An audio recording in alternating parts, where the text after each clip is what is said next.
Hello, and welcome to Year of the Machine. This week we watched 2014's Robocop. Not the original. I think we would have preferred the original, but we'd both seen that already, and We you know never, it's good. Yeah, and you never saw this one. I'm the only one of us that's seen this version before. But yeah, let's get to it. Plot. Everyone knows what the basic plot of RoboCop is. Fun Detroit cop Alex Murphy. I don't know why I said fun. Is like he's not really murdered. He's like attempted murdered on the job, even though I guess in this one it's not on the job. It's at night at his house, and he's turned into a cyborg law enforcement operator.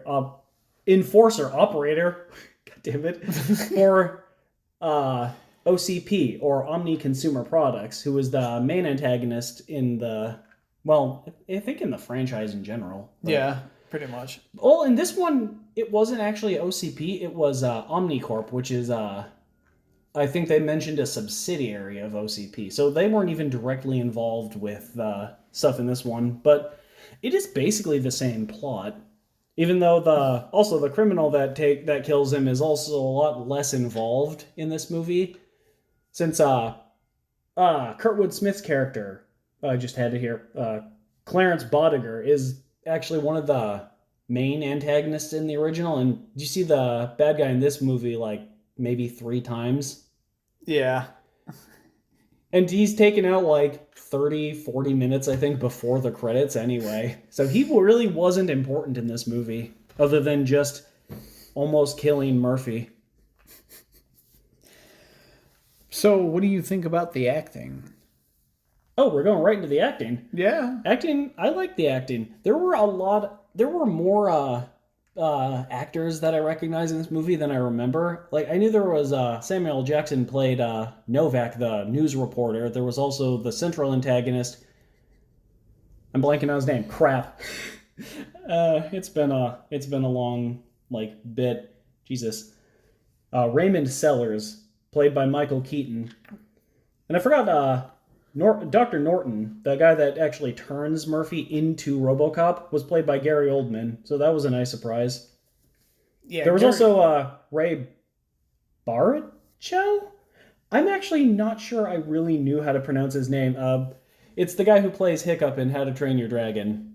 So that's fun. Yeah, that was fun watching. That was fun. But yeah. Oh, wait, what else did we see? Joel Kinnaman, the guy that played RoboCop. He was Rick Flag in the 2 live-action Suicide Squad movies. Which I didn't remember seeing him, but, He's like the handler for the group, but he's less notable in a lot of ways to the actual, superpowered people, since his character is soldier with gun. That's fair. At least for Peacemaker and Bloodsport, it was dude in funny costume with gun. He didn't get Rick Flag never got a fun costume. He was also more serious. Mostly. Let's keep going. Sound and music. A lot of kind of futuristic background sound they got, but I appreciated that they put that his Murphy's dream sequence, when they were actually making him into RoboCop, they put some Sinatra on. Oh, yeah, that was probably one of the noble songs I recognized. Actually, were there any other songs you recognized? Because I think most of it was almost... Yeah, most of it was just generic future background music. Yeah, kind of like electronic / industrial, sort of. Avery? Yeah, he's on the laundry, it's fine. But yeah, it wasn't bad, and I like the sound effects that a lot of the technology and shit made, So but music itself, they didn't do anything too notable except for putting Fly Me to the Moon in there, which is a great song. Cinematography. I thought it was cool. I liked it for the most part. I just really didn't like it at the end. When we mentioned when the criminal dude, scene? Yeah, when he actually offs the criminal dude that tried to kill him. Oh my god, they're in a dark room, and there's just it just jumps back from the guns flashing in the dark to Murphy's weird red night vision visor. Yeah. And it was disorienting. Yeah, oh my god, it felt horrible watching that. Like they did the like fast cinematography isn't unusual in movies, especially not in movies we seem to watch on this channel. But when it's cut with a completely black room with muzzle flashes and the weird red visor like swapping back and forth, that just it hurt to watch actually. Kind of overstimulating. There's just so much going on, constant flashing, and then the rear. Like I didn't think the really frenetic action was bad in the movie, except for that scene. I absolutely hated that scene. It was horrible, and I wish they would have just cut it from the movie.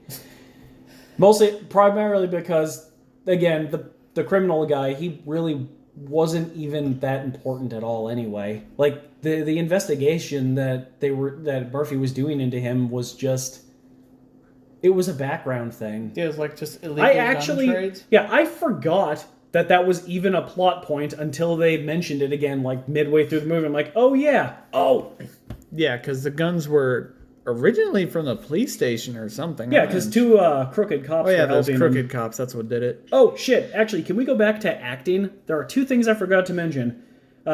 Jackie Earle Haley is also in the movie, which I completely forgot about, but that was a surprise. And I forgot, Lewis, his partner in the original movie, was gender swapped and race swapped from a Caucasian female to a black male in this movie. Not a bad change. I just thought it was an interesting change. Like, it didn't really change anything about the movie or the story, but I guess they just wanted to do it differently. All right. Not a bad thing, just something to point out. The special effects. Special effects, right? Thing, yeah. God, sorry. We're not looking at our thing. Yeah, we haven't.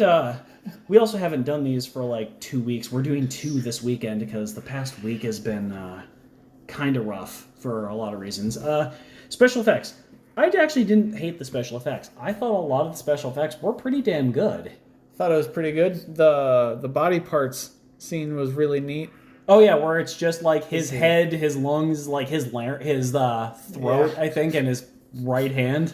Yeah, it grossed out your mom. That was funny. Yeah, but well, it was very detailed. It was a head attached to a pair of lungs, breathing in what was essentially a plastic case.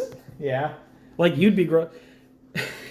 Yeah, it's funny. My mom thought that was gross because she's watched much worse than that in movies. Oh, where are you going? He went to get Avery off the floor, who is now on my shoulder. I thought the robot effects were pretty cool too. Yeah.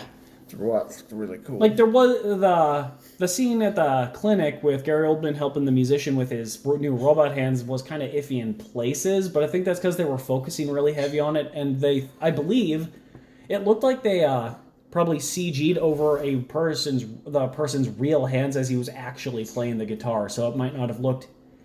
It might have aged a little bit in the 12 years since CG technology has advanced, but I thought it still looked fine. Yeah. The robots were cool. Like, all the robots since... Oh, that's another plot point we forgot to mention. Robocop was not the first robot cop in this movie. They had an entire, police force. The point of this movie was that they wanted to use them in America. Yeah, and... So there was, 100 Ed 209s and these generic bipedal humanoid robots. To be fair, he's more of a cyborg.